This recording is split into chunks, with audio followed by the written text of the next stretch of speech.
And welcome to another episode of Go Baby Go TV. I'm Louie Hillman, joined by my partner, the Optimist guy, Brian Setzler.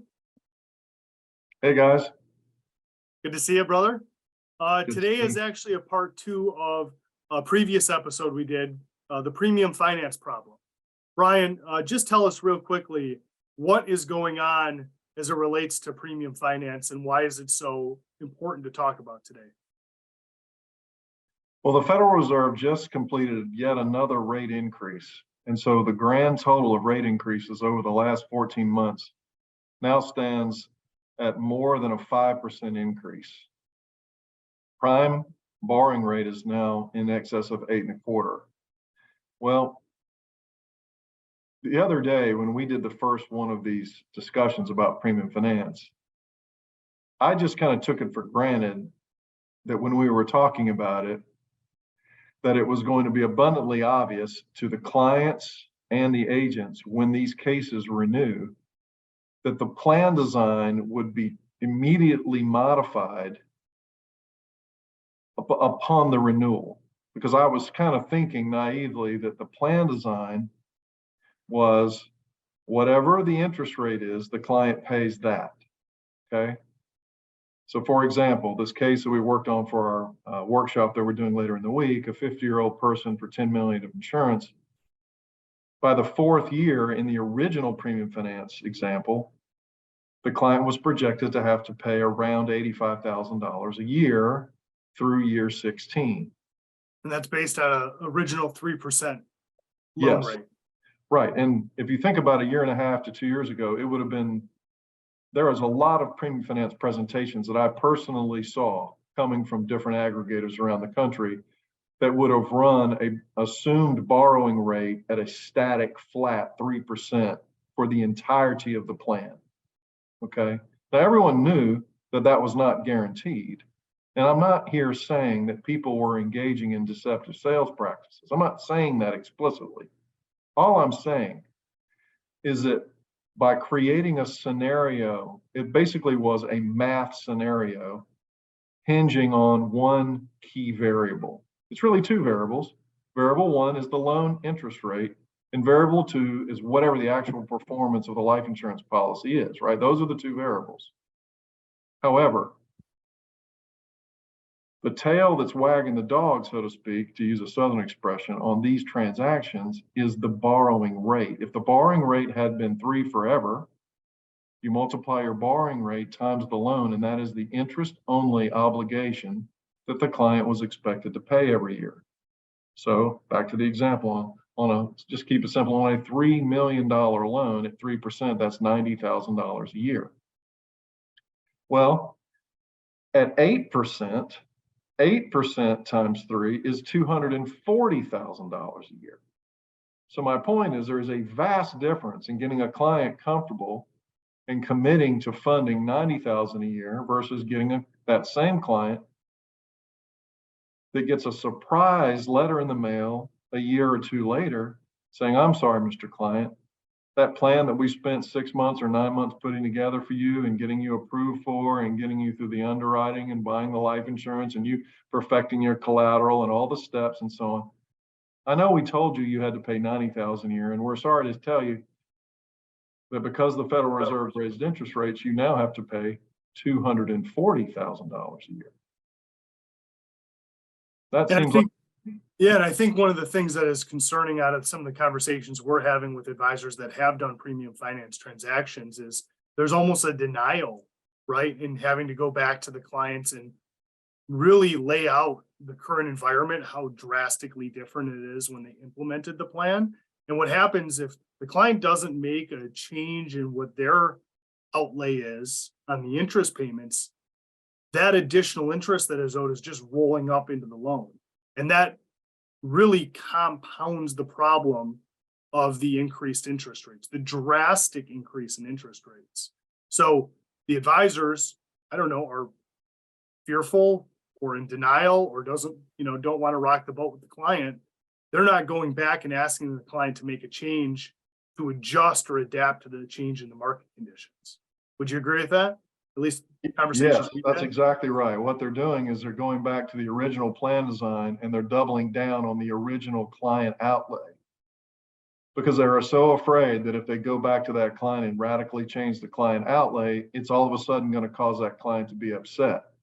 But in not addressing it head on, all they're doing is delaying the inevitable reset of that plan that's going to have to be necessary. And so what you're saying about rolling up of interest is right. It would have been very routine for premium finance aggregators to begin paying slightly more than the interest payments for the first, say, 3 years. And then as the loan grows, there's a point at which, even at 3%, the loan interest each year would have exceeded what the client was planning on paying. So that's called negative amortization, where you're not paying the full you're not paying the full interest payment. They just assume that at 3%, if the policy is really earning 6 or 7%, you have room for a little bit of roll up of interest. And so the discussions in those years would have been, well, this carrier allows some roll up of interest, or this carrier does not allow rolling up of interest. In other words, as a concept, the notion of rolling up loan interest was discussed as in the abstract. What I'm saying is when the rate radically increases from a borrowing rate of 3 to close to a borrowing rate of 8, it changes the conclusions that reasonable people would come to. In other words, rolling up interest at 8 is an entirely different discussion than rolling up interest at 3, big time.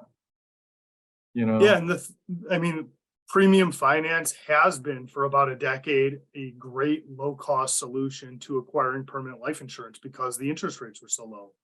That is, the party's over. That is not true. The economics of that is no longer true. In fact, in many cases, it's more expensive than just self-funding your own plan, right? In the current interest rate environment, it's more expensive. I saw a presentation last week that I found to be very concerning. It was basically, it still works with no context around the interest rate changes, right? Basically, hey, it's a vendor, we're still doing premium finance. It works, trust us. And here's the insurance company and the product we like to use, with no connection or bridge to how it still actually works in the current interest rate environment. It's almost like the vendors that are implementing premium financed solutions are in denial, or maybe they've backed themselves into a corner because that's what they've built their business on. I don't know. What are your thoughts on that? It's difficult to pinpoint. I understand exactly what you're saying, and it gives me the same pause. Basically, that particular vendor goes back to history and makes the argument that over long periods of time, but the periods in question were the 20th century. You got to appreciate the fact that this is the American century. There would have been periods of decades, rolling decades in time, that it would have been a favorable scenario for the S&P 500 to show reasonably favorable sequence of returns when you assume you're using a zero floor in an index life product. That changes your mathematics, right?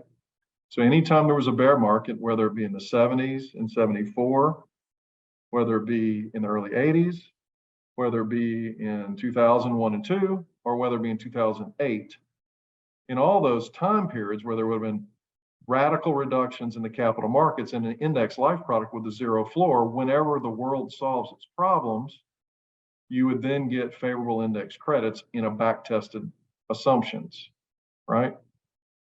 So on the one hand, to make the statement, it will all work out in the end, maybe it will, but in the interim, how much is the interest payment that the client will be asked to pay? Quantify it. Or in the alternative, how much collateral does the client have to post? And is the client comfortable with that?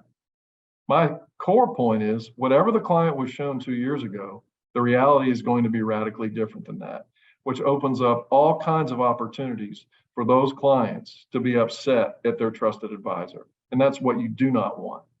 You don't want your clients to run away from you screaming from the building because they feel like they were misled into entering into a transaction that was not completely explained, including the impact of rapidly increasing interest rates. And to make it even more of a point, there were plenty of premium finance aggregators that would use the term, have you stress tested your design? That was the language. Have you stress tested it? Well, their idea of a stress test is to put a couple of zeros in it and assume the same borrowing rate. They weren't putting a couple of zeros and then tripling the borrowing rate at the same time. And that's what we're dealing with. We're almost at a triple on the borrowing rate and a couple of zeros on the credit rate. And that makes a transaction get a little sideways, you know? Yeah. Well, we'll dig into this much more during the workshop that you mentioned this Wednesday, our tax-free Titans series. We're going to be presenting the program that you actually created. This is a little bit of a plug. How LifeBridge by Optimus Life Designs does provide the lowest cost solution for permanent life insurance with no bank loan, level client premium outlays, no collateral requirements, and peace of mind, both for your clients and you as the selling agent. So if you're interested, we're happy to get you the registration link. Bryan, always appreciate your insight. Make it a great day, everybody. Thank you.